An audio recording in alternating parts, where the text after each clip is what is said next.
آپ کا میں بے حد شکر گزار ہوں کہ آپ نے اپنا قیمتی وقت نکال کر آج یہاں پر ایک نکڑ سبھا میں آپ تمام لوگ شامل ہوئے. آپ کا بہت شکریہ.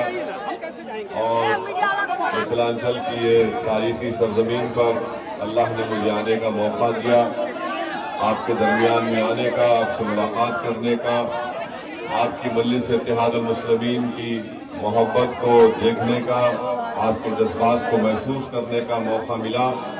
اور مجھے یقین ہے کہ انشاءاللہ تعالی ہم ضرور یہاں پر اپنی جماعت مجلس اتحاد المسلمین کو مضبوط کریں گے. اور مجھے یقین ہے کہ آنے والے ویدھان سبھا کے چناؤ میں یہاں سے آپ مجلس کے امیدوار کو پتنگ چھاپ کے نشان پر بٹن دبا کر اپنے اتحاد اور سیاسی شعور کا ثبوت دیں گے.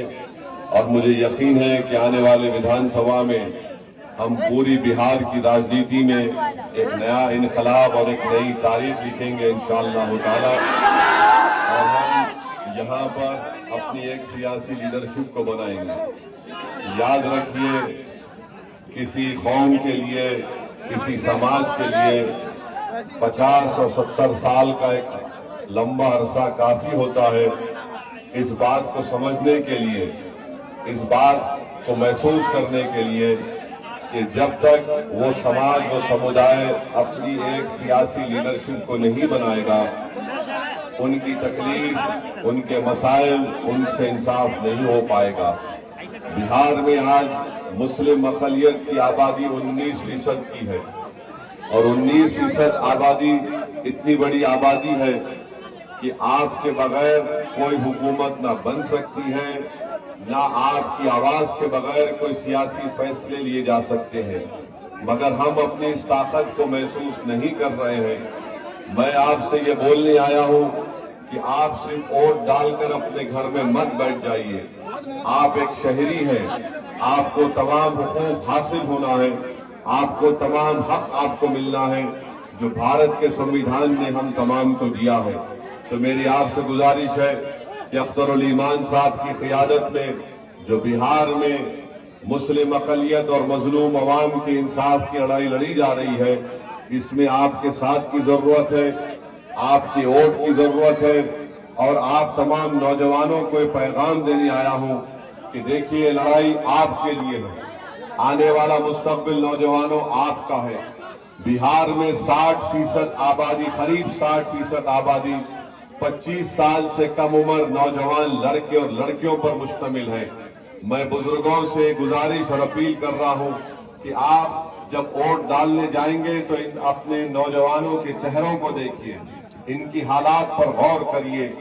آپ ان کو دیکھ کر پتنگ چھاپ کے نشان پر ووٹ ڈال کر اپنی پارٹی کو، اپنے اتحاد کو کامیاب کریے. برسوں آپ نے مختلف سیاسی نیتاؤں کو، سیاسی پارٹیوں کو آپ نے ووٹ دیا. ہم کو کیا ملا سوائے ووٹ ڈال کر آ کر گھر میں سو جانا، اور اس کے بعد ہماری تکالیف میں کوئی کمی نہیں ہوتی ہے.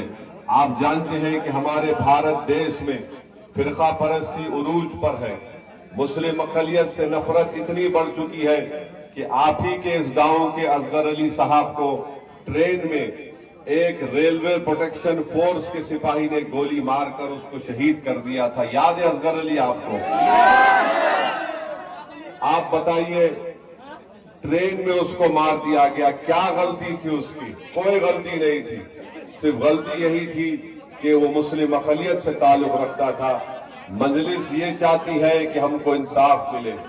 ہم نہیں چاہتے کہ آپ ان نفرت پھیلانے والی طاقتوں کا ساتھ دیں. آپ انصاف کے لیے ووٹ دیں، اپنے روشن مستقبل کے لیے ووٹ دیں، تاکہ مجلس کی آواز بہار کی ویدھان سبھا میں گونجے. آپ کو انصاف ملے، ہمارے نوجوان بچے اور بچیوں کا مستقبل اچھا ہو سکے. یاد رکھیے، مجلس نہیں چاہتی کہ بہار میں دوبارہ بی جے پی اور نتیش کمار کی حکومت بنے.